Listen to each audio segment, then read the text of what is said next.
2 weeks ago, we told you the new Top Gun movie had at last got its official premiere date set on the 27th of May. But now Paramount Pictures reveals some absolutely stunning behind-the-scenes video where actors and military pilots are explaining how tough and extreme the preparation for filming this legendary aviation movie was. What it's like in a jet. It's the speed. Wow. From there, they'd graduate to the F-18 Super Hornet and actually launching off an aircraft carrier. That's what I'm talking about. Creators of the movie decided to actually refuse all the CGI effects and record everything in camera, which means that Tom Cruise had to fight with extreme G-forces in the F-18 fighter jet, taking off and landing on a carrier, or rescue himself during the special emergency water landing trainings. What an adventure this must have been. So as an actor working in air sports promotion, I have to give it to Tom. F-18s. But I do get to skydive, fly in helicopters and balloons, and I was a professional cocktail maker for many years, so I call it a draw. Anyway guys, so this is another episode of Air Sports News, our great aviation journey with only the best content. And you can like it, share and subscribe, but also support this mission by providing the best confirmed air sports news to the world by registering on patreon.com. It's easy, it's cheap, and it can really help us a lot. So you can click on the Patreon link in the description and check out how to do it. I'm Regan Tetlow. Let's jump into another episode of Air Sports News.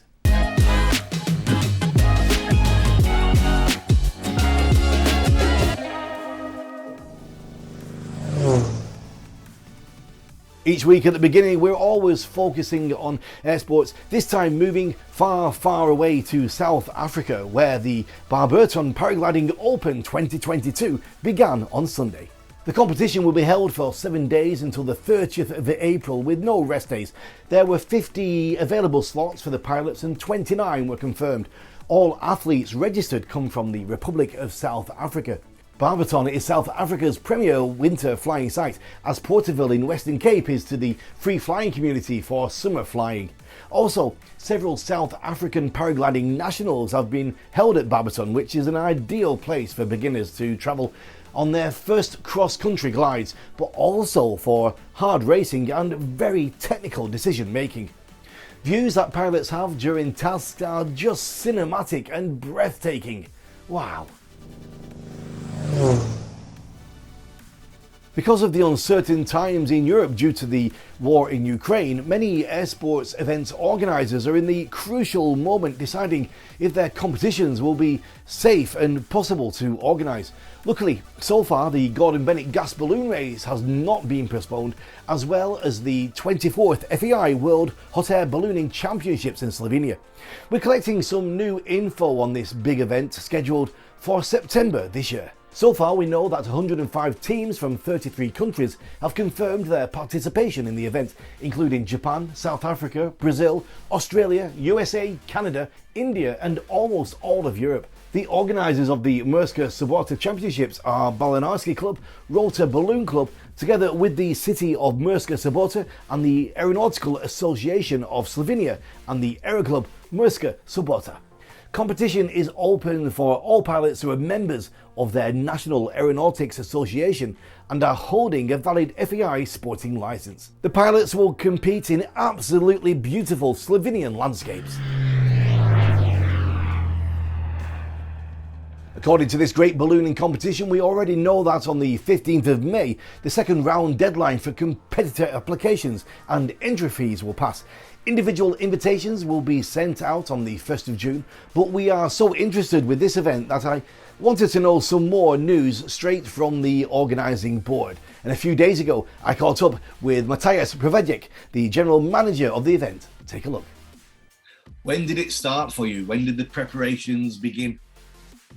Actually, we already begin in 2020 because the championship is postponed from 2020, and in June 2020 we decided to postpone it on 2022, and the FIE allow us to do this postponement. And actually we had a lot of things already, a lot of the project was already in process. So actually we restart everything from 2020. Actually, this the place where the competition will held is quite flat. In September, more or less, the plants are already harvested, and it will be a lot of place for safe landings. Actually, we have also mild winds, which is for balloon flying really attractive, and actually this is the best place in Slovenia for balloon flying as well. Have you flown in this area, in the area of the competition? Yes, I'm also pilot, hotel balloon pilot, and I'm flying more or less in our region. It was a really interesting conversation and great content for hot air ballooning competitors, and you can find the full-length interview on our Air Sports Promotion YouTube channel. Thanks for taking a look and liking and sharing, and of course for supporting us on our channel via Patreon. Everyone involved in the air sports community knows that educating youngsters is one of the most important things that we can do these days, and it's a crucial element of the continuation in all air sports. And soon the Experimental Aircraft Association will celebrate its 30th anniversary of its Young Eagles programme at AirVenture Oshkosh this year. Founded to introduce and inspire kids in the world of aviation, Young Eagles gives free introductory flights to youths aged 8 to 17. Over the past 3 decades, more than 50,000 volunteer pilots have flown nearly 2.3 million young people, with thousands of those young eagles inspired to pursue their own aviation dreams and careers. At Oshkosh this year, the organisation wants to recognise those volunteers, build on the programme's successes, encourage new pilots to get involved, and celebrate the lives that have been influenced by the Young Eagles programme. EAA says its goal is to fly at least 30 Young Eagles during AirVenture 2022, which is scheduled to take place at Whitman Regional Airport in Oshkosh, Wisconsin, from July the 25th to the 31st. So most of the time when we're reporting on the Golden Knights team, we're focusing on their skydiving and parachuting events. But now the team activity accidentally forced the US Capitol to be evacuated. What began as a scheduled pre-game parachute jump by the Golden Knights team into Nationals Field in Washington is now the focus of an FAA investigation. An apparent miscommunication amongst agencies led to a brief evacuation of the US Capitol on Wednesday evening, after Capitol Police spotted an unidentified aircraft flying nearby in the flight restricted zone. Police later determined the plane was carrying the Golden Knights, and that while the parachute demonstration was a scheduled event, their department had not been notified.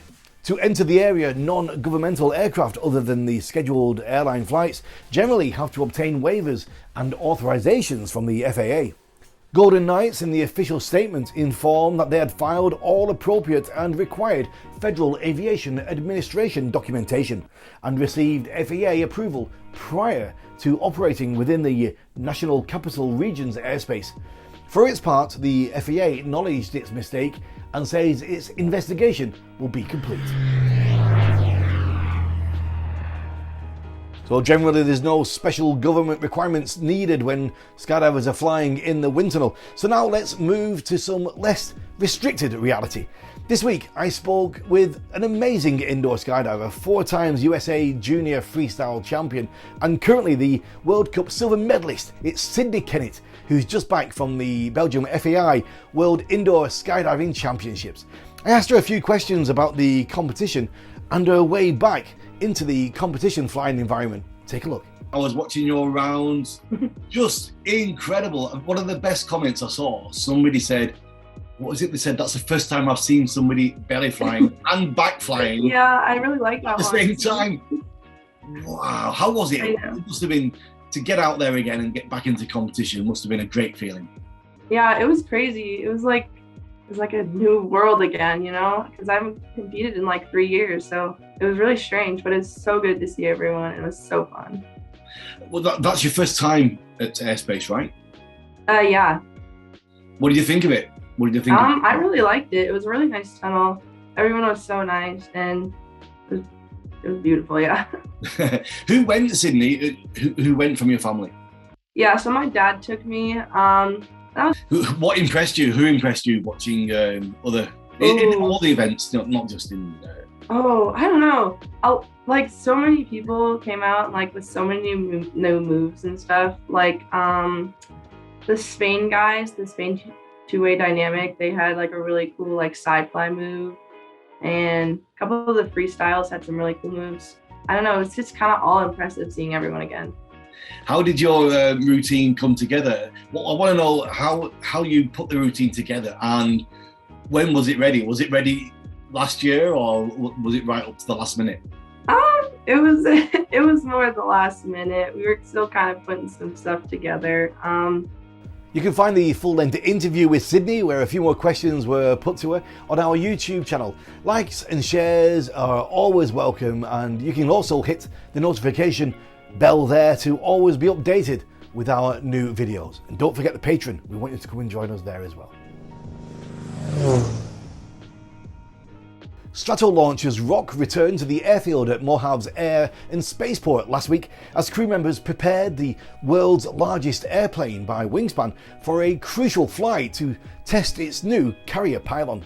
The one-of-a-kind aircraft, powered by 6 jet engines and with wings measuring longer than an NFL football field, was spotted Thursday performing low-speed taxi tests. But unlike previous excursions, this was the first time Rock was seen with an attached pylon, which is designed to carry and launch hypersonic Talon A testbeds. Rock's next several flights will allow pilots the opportunity to explore the jet's entire performance envelope to give customers the flexibility they need to execute their mission requirements. If you're a paramotor pilot looking for a new wing for this season, Dudak Paragliders have an offer for you, shown in a completely fresh video prepared by our previous special guest, Loyak Kozazeski. The Warp 2 new wing is designed especially for experienced pilots, and it's an ideal tool for classic competition and cross-country PPG flying. Solid, agile, fast and efficient, offering a real pleasure of flying. Compared to its previous version, it inflates much easier and faster, it's more economical, achieves higher cruising speeds and even better flares at landing. Congratulations for this epic pictures and epic shots in the video, Loyak. It's really, really impressive. Okay, now I want you to hold on really, really tight for this next content you're about to see. Mike Hitchcock released a video with the first ever wingsuit zipline base jump. It literally means that the wingsuiter jumps with a special trapeze handle for the base jumper hanging below. Look at this. 2, 1, base. It's working. Yes.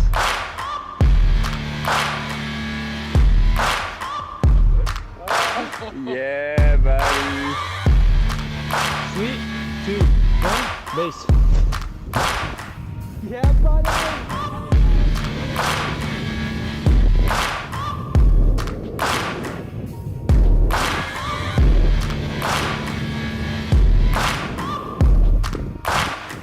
To be honest, I'm really, really impressed with how well that exit flew. Wouldn't have thought it would have been as good as that. Alright, it's time to move on to our Hall of Fame section.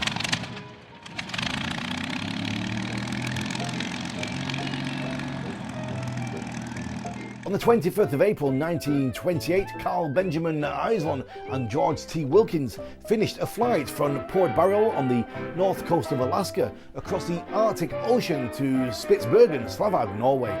The distance was approximately 2,200 miles. The crossing took about 20 hours and was the first Arctic crossing by air.